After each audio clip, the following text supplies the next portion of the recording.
In this video, we are going to see how we can download the Udemy text document.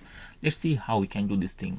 At first, we need to access udemy.com by using any browser, and then we just need to log in by pressing over here.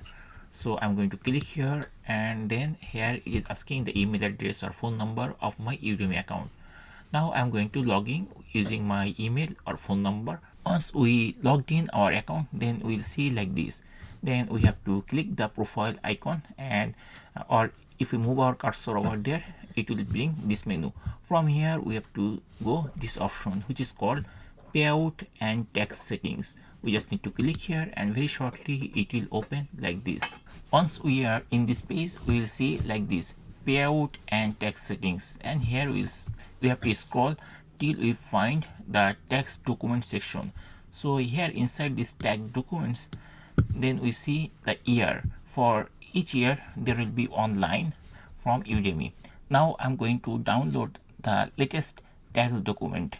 So here I see this is the latest one. So what I'm going to do, I'm going to click here. Once I click here, it will give us to save that inside some location. I'm going to choose downloads, and then I'm going to press the save button, and it will start saving that document. And that's it. In this way we can easily download the text document from our Udemy account.